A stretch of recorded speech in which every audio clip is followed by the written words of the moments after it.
അപ്പൊ നമ്മുടെ ഉമ്മയെ അപ്പൊ നമ്മൾ എങ്ങനെ കാണണം? നമ്മുടെ ഉപ്പയെ നമ്മളപ്പോ എങ്ങനെ കാണണം? മരിച്ചു കഴിഞ്ഞാൽ ഉപ്പ മരിച്ചാൽ അല്ലെങ്കിൽ ഉമ്മ മരിച്ചാൽ പിന്നെ മക്കൾ വട്ടം കൂടി ഒരു ആലോചനയുണ്ട്. 2 ദിവസം താത്താരെ വീട്ടില്, 3 ദിവസം കാക്കാരെ വീട്ടില്, 4 ദിവസം അനിയന്റെ വീട്ടില്. ഈ പരിപാടി നമ്മൾ ഒഴിവാക്കണം. ഒന്നെങ്കിൽ അവർക്ക് വീട് വെച്ചു കൊടുത്ത് അവരെ നോക്കാൻ നിങ്ങൾ കൂടെ പോയി നിൽക്കണം, ഓരോരുത്തർ പോയി നിൽക്കുക. ഉമ്മായ അങ്ങോട്ടല്ല കൊണ്ടുപോകേണ്ടത്.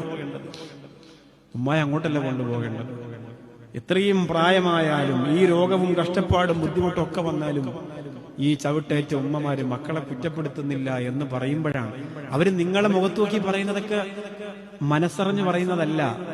അത് ഒരു ഉമ്മ പറയൂലേ, അങ്ങനെ പറയുന്നതാണ്. നിങ്ങൾ ഇല്ലാണ്ടായാൽ നിങ്ങളെ കുറിച്ചൊരു കുറ്റവും നിങ്ങളുടെ ഉമ്മ പറയൂല. നിങ്ങൾ ഇല്ലാത്തൊരവസ്ഥയിൽ ആലോചിച്ചു. എന്റെ പൊന്നുമോനാണ്, മുത്തുമോനാണ്, തങ്കക്കൊടാണ്, ഞാൻ ആദ്യം പ്രസവിച്ചാണ്, ആന ചേനൊക്കെ പറയും. പക്ഷെ നമുക്കിങ്ങനെ ഉമ്മ സുഖിപ്പിക്കുന്നത് കേൾക്കാനാണ് കൊതി. ഒരിക്കലും ഉമ്മാന്റെ ശാപം നിങ്ങൾ വാങ്ങരുത്.